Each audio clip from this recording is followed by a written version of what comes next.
Isaac was born with a combination of problems.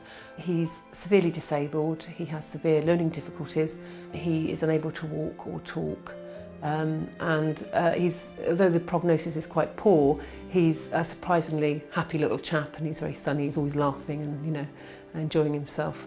Somewhere over the rainbow, way up high. Jack is 11 years old. He has a degenerative condition where his reflexes throughout his body are diminishing. He has no independent movement whatsoever. And the worst thing probably is the fact that cognitively Jack isn't affected, so he knows what he could do and what he used to be able to do, and now he can't do any of that.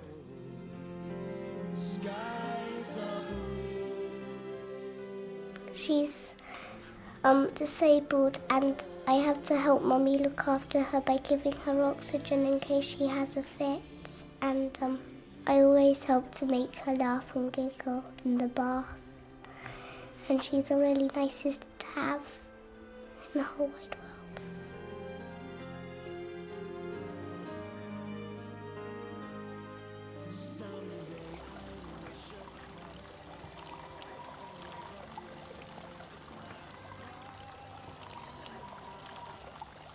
Children's Hospice South West is a registered charity, and we care for sick children who sadly are expected to die in childhood. We also provide support to their families, to the mums, dads, well brothers and sisters, grands and granddads, because as you can imagine, the whole family is profoundly affected by living alongside a very sick child. Your dad phoned up earlier on. Yeah, and he was asking how you are. We welcome children from all corners of the South West, and families can choose whether they use Little Bridge House, our hospice in North Devon, or Charlton Farm, our hospice in North Somerset. We now plan to build a third hospice in the heart of Cornwall to provide help and support closer to home for the children and families in the far west of the region. We help each child live their life to the full, right to the end, which involves keeping them comfortable, enriching every day with exciting, creative and fun-filled activities, and offering a listening ear if they are troubled. We also help the whole family because the whole fabric of family life is torn apart. Families have to juggle the practical demands of caring for a sick child and well brothers and sisters, whilst dealing with the emotional strain of living alongside a child with fragile health and facing up to their premature death. It is difficult for many people to imagine what life must be like for the children and families we care for, and so we are grateful that some of those who use our service have agreed to share their stories. The stories are very moving and will bring both tears and smiles to your face, but they also show what a difference Children's Hospice South West can make.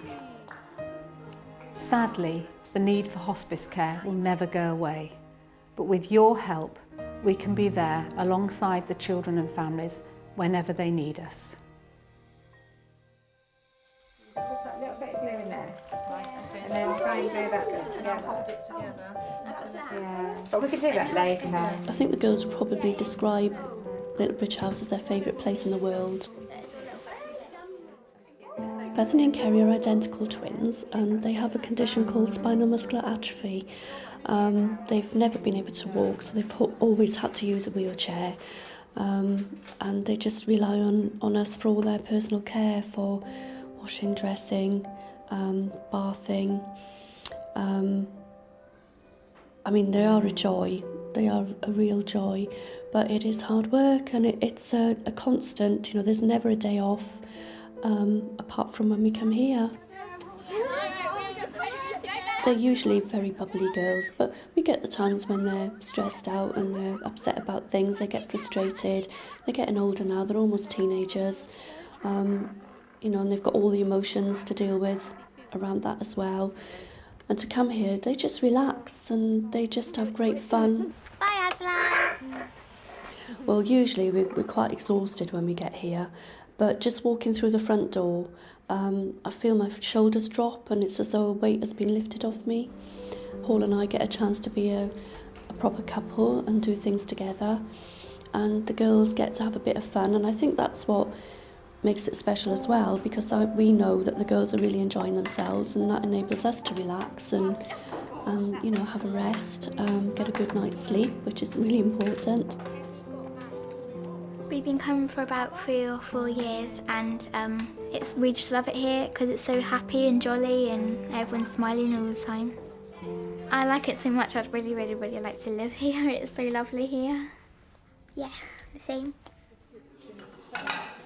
We actually live in Cornwall.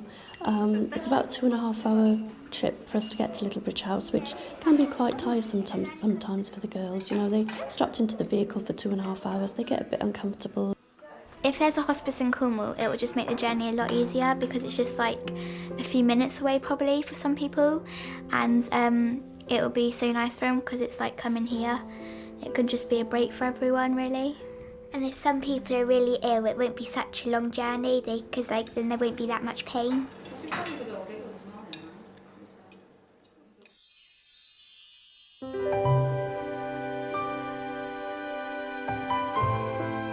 In the chair. To a nice sleep. He suffers from cerebral palsy and epilepsy. He fits every day.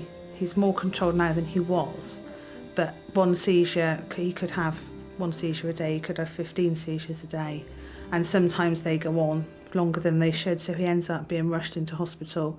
So you're constantly on call for him, constantly watching him, have to be careful who you can have to look after him. You can't just ask a normal babysitter to come in. It has to be somebody who is paediatric trained and knows what to do if he was to have a fit. So you just can't really switch off at home. To be able to come here, you can just switch the care over completely.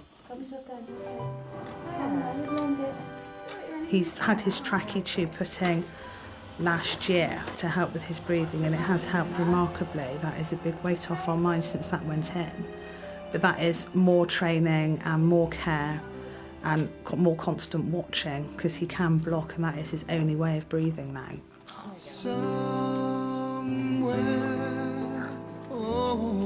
Being on my own with him is hard work. He's 24-hour care. Even at school, I still get called for him.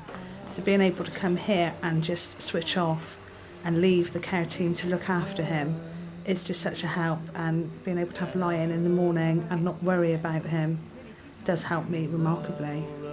If I didn't have Littlebridge House, I don't think I'd be able to manage being on my own with him. It is a lifeline.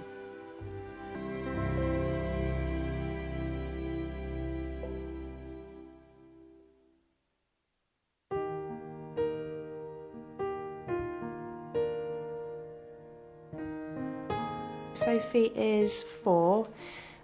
She has Rett syndrome, which is a neurological condition. It means that she has no speech, no hand use, and her brainstem is quite badly affected, so she suffers from epilepsy and breathing abnormalities. Plus the fact that she doesn't sleep properly through the night either, so we're permanently exhausted.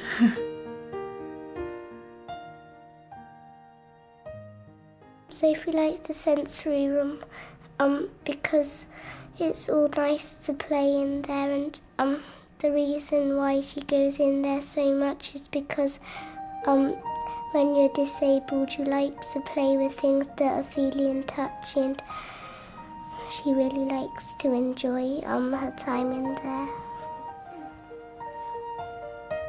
If Charlton Farm wasn't here, well, we wouldn't have any holidays, that's for sure, because this is our only place to relax. I couldn't contemplate trying to put Sophie on a plane or doing a long car journey with her. I mean, we're lucky as well that Charlton Farm's so close to home. We're only 20 minutes away here. All the preconceptions that you have of hospices, it just doesn't match up to those at all. It's more like a holiday home. It's just a really happy and relaxed place to be.